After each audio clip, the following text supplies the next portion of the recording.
Bismillahirrahmanirrahim. Assalamualaikum warahmatullahi wabarakatuh. Kami dari kelompok 2 yang beranggotakan 3 orang yang terdiri dari Yansyah Witama sebagai pemateri 1, Depitri Juliastri sebagai pemateri 2, dan saya sendiri Yani Prastia Putri sebagai pemateri 3 sekaligus sebagai moderator. Untuk selanjutnya kami akan presentasikan hasil kerja dari kelompok kami dengan judul Fowable, pemanfaatan sampah plastik dalam bentuk kerajinan kreatif yang bernilai ekonomis. Untuk selanjutnya langsung saja akan dipresentasikan oleh Yansyah Witama, dan selanjutnya akan dilanjutkan oleh Depitri Juliastri, dan yang terakhir Yani Prastia Putri. Dalam kehidupan sehari-hari, kita tidak bisa terlepas dari yang namanya sampah.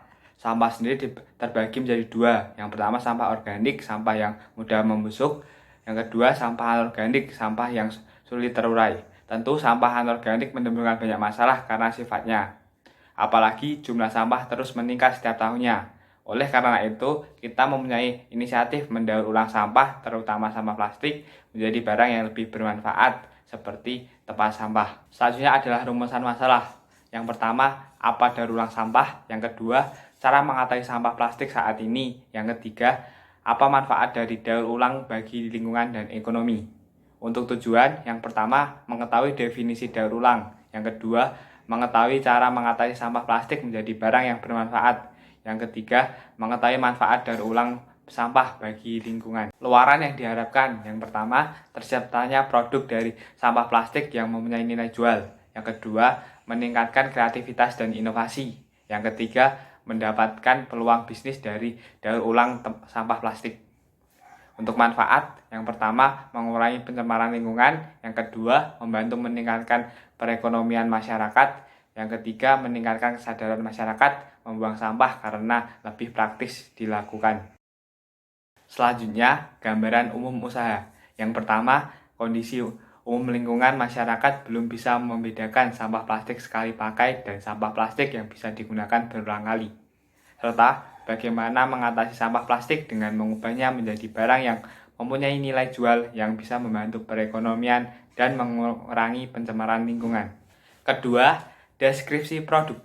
Mengacu pada kondisi lingkungan tadi, kami mempunyai inisiatif membuat Fowable, pemanfaatan sampah plastik dalam bentuk kerajinan kreatif yang bernilai ekonomis. Sumber bahan baku dan tenaga kerja. Untuk bahan baku, produksi adalah plastik bekas, lem perekat, dan kawat. Untuk tenaga kerja, kita menggunakan ibu rumah tangga sekaligus membantu perekonomian mereka. Yang adalah analisis SWOT. Yang pertama, strength. Keunggulan produk kami adalah ramah lingkungan, harga terjangkau, praktis, pemasaran mudah, dan mengikuti tren. Untuk weakness, terkadang kesulitan menemukan plastik bekas layak pakai. Opportunity, menawarkan produk secara online, mengetahui minat masyarakat, dan membuka lapangan pekerjaan. Ini adalah threat atau ancaman. Yang pertama, banyaknya website yang memberitahu cara pembuatan produk. Yang kedua, efek pandemi COVID-19 ini yang mengakibatkan penurunan jumlah pesanan. Aspek sosial dan ekonomi. Untuk aspek sosial itu dapat membantu mengurangi tumpukan limbah plastik, membuat lingkungan lebih bersih dan sehat, serta masyarakat dapat menyalurkan kreativitasnya. Sedangkan untuk aspek ekonomi dapat membantu meningkatkan perekonomian masyarakat dengan terciptanya lapangan pekerjaan baru. Analisis pasar. Untuk analisis pasar ini terdiri dari 5 poin. Poin pertama yaitu kebutuhan dan keinginan konsumen. Berdasarkan kebutuhan konsumen terhadap tempat sampah, sangat jarang tempat sampah ramah lingkungan. Poin kedua yaitu segmentasi pasar. Kami mengelompokkan segmentasi pasar berdasarkan kebutuhan pelanggan, seperti pelanggan kantoran, rumah makan, pendaki yang memerlukan tempat sampah agar tidak membuang sampah sembarangan, dan pelanggan lainnya. Kemudian target pasar kami yaitu semua kalangan masyarakat, tujuannya agar terciptanya masyarakat yang peduli akan lingkungan. Poin keempat yaitu nilai tambah. Nilai tambahnya yaitu tidak memerlukan biaya besar saat memproduksi produk karena bahan dasar dari plastik bekas serta produknya ringan. Untuk masa hidup produk kurang lebih 1 tahun, tergantung perawatan dan pemakaian. Kemudian persaingan dan strategi pesaing. Persaingan pasar lumayan tinggi karena sudah banyak usaha produk tempat sampah, terlebih menggunakan teknologi canggih. Sementara untuk strategi pesaing, kami terus melakukan promosi melalui berbagai media sosial seperti Facebook, Instagram, WhatsApp, dan lain sebagainya. Selain itu, kami juga menambah karyawan supaya produksinya lebih cepat, tidak memakan waktu yang lama dalam perakitannya.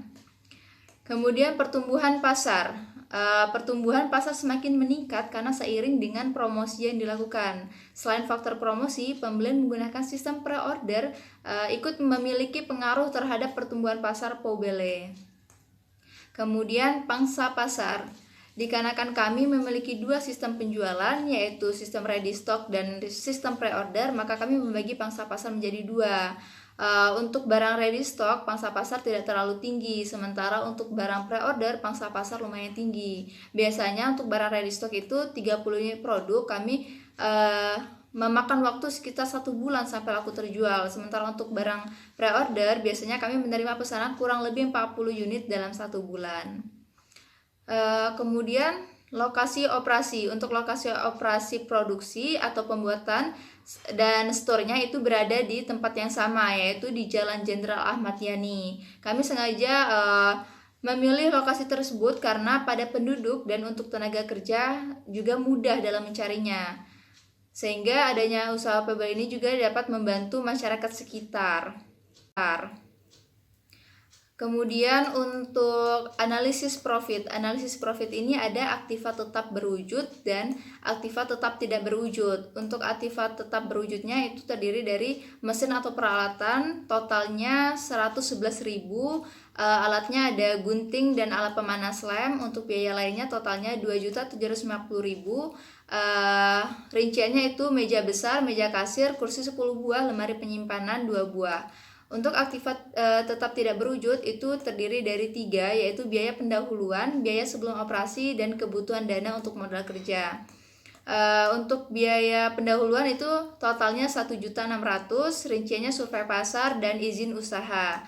Kemudian untuk biaya sebelum operasi itu ada biaya latihan tenaga kerja, biaya selama produksi percobaan, dan total semuanya 500.000. Untuk kebutuhan dana untuk modal kerja itu rinciannya dapat dilihat seperti di PowerPoint ini. Untuk total biaya produksinya per 30 unit itu membutuhkan uang sekitar Rp338.400.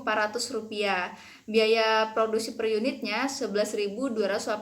Sementara harga jualnya per unit kami menetapkan harga jualnya yaitu 25.000. Kemudian ada cash flow. Nah, laporan arus kas ini merupakan laporan arus kas untuk tahun 2020. Jadi arus kas dari aktivitas operasi itu sebesar Rp4.939.200. Untuk arus kas dari aktivitas investasi memang belum ada kami menjual saham ke luar. Kemudian untuk arus kas dari aktivitas pendanaan itu totalnya sebesar 4 juta. Dan kenaikan kas bersih selama tahun berjalan jadi totalnya Rp8.939.200. Kemudian kas per 1 Januari 2020 sebesar 2.500.000 dan kas per 31 Desember 2020 jadi totalnya sebesar Rp11.439.200. Sumber dana pertama kali mendirikan usaha adalah setoran modal dari pemilik usaha sebesar 6 juta. Kemudian dana memproduksi barang selanjutnya berasal dari pendapatan bersih penjualan yang diperoleh dari sumber dana. Teknik proses produksi terdiri dari persiapan, produksi, pemasaran, dan evaluasi. Tahap persiapan, yaitu yang pertama ada survei tempat. Survei tempat ini dibagi menjadi 4, yaitu ada survei tempat produksi sebagai tempat berjalannya usaha. Yang kedua, ada survei tenaga kerja untuk mencari mahasiswa dan masyarakat yang mampu memproduksi kerajinan tangan tersebut. Yang ketiga, survei bahan baku untuk mencari bahan baku utama yang menjadi produk utama berjalannya usaha ini. Yang keempat, survei peralatan untuk mencari alat-alat yang dibutuhkan dalam keberlangsungan usaha. Yang kedua ada desain produk. Desain yang nantinya digunakan untuk kerajinan Poubelle atau tempat sampah plastik. Desain yang kami gunakan juga menyesuaikan dengan tren dan perkembangan masyarakat. Yang ketiga, analisis kelayakan usaha dan produk. Uji kelayakan produk ini dilakukan berdasarkan analisis dari masyarakat terkait kebutuhan yang terus meningkat. Yang keempat, analisis strategi pemasaran. Menganalisis apakah produk yang kami hasilkan sesuai dengan tren dan keinginan pasar atau belum. 5. Pengadaan bahan baku. Sebagai bahan pokok kerajinan tangan Fobel, bahan pokok yang dibutuhkan untuk kerajinan ini adalah plastik. Yang keenam, pembuatan akun media sosial dan pembangunan jaringan. Pembuatan akun media sosial seperti Facebook, Instagram, dan website sebagai strategi pemasaran produk atau pengenalan usaha produk yang ditawarkan kepada konsumen atau masyarakat. Tahap produksi. Yang pertama yaitu ada katalog produk. Untuk sekali produksi bisa mencapai kurang lebih 30 tempat sampah tergantung pada jumlah plastik yang dikumpulkan atau didapatkan, atau tergantung pada cepat atau lambat dalam pengerjaan produk tersebut.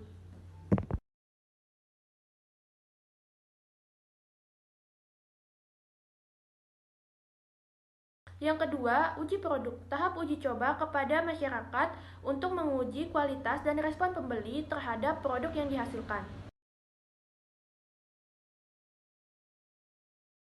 Yang ketiga, pembuatan produk. Proses pengambilan foto produk untuk ditampilkan di berbagai media cetak maupun online untuk memberi gambaran mengenai tampilan produk yang akan ditawarkan kepada masyarakat. Selanjutnya tahap pemasaran, yaitu ada promosi online dan offline. Promosi online yaitu digital marketing meliputi fanpage Facebook, profil bisnis Instagram, dan website. Penggunaan digital marketing ini seperti melihat katalog gratis sehingga mempermudah konsumen untuk memilih produk yang diinginkan dan melihat stok yang tersedia di gudang. Dan dengan adanya fitur tag mempermudah orang untuk mencari produk kita di sosial media. Yang kedua, promosi offline. Promosi menggunakan media cetak, salah satunya yaitu kami juga menawarkan kerjasama dengan souvenir dan supplier untuk pelaksanaan kegiatan produksi. Yang kedua, proses penjualan produk. Jika konsumen melakukan transaksi konvensional dalam membeli produk kami, maka produk tersebut akan langsung diterima. Namun, jika melalui proses online, maka akan dikirimkan setelah si konsumen melakukan pembayaran transfer dan produk akan segera dikirimkan melalui jasa pengiriman. Yang ketiga, buka toko tempat usaha. Setelah proses produksi dan pengiriman kepada konsumen telah berjalan, maka kami akan membuka toko tempat usaha kami sebagai bentuk resmi penjualan offline kami yang sebelumnya berada langsung di tempat produksi. Selanjutnya tahap evaluasi, yaitu ada kritik dan saran produk, bertujuan untuk memperbaiki kualitas produk yang dihasilkan sehingga konsumen menjadi lebih puas terhadap hasil produk Fobel. Kritik dan saran dari konsumen dapat disampaikan melalui kontak yang kami cantumkan dalam peraga promosi kami. Yang kedua, proses laporan hasil kerja dilakukan untuk melihat capaian yang telah didapatkan selama proses persiapan, produksi, dan pemasaran, dan juga digunakan untuk menilai iuran yang telah didapatkan setelah melakukan segala proses yang dilalui. Sekian presentasi dari kelompok kami. Jika ada salah kata, mohon dimaafkan. Wabillahi taufiq wal hidayah. Wassalamualaikum warahmatullahi wabarakatuh.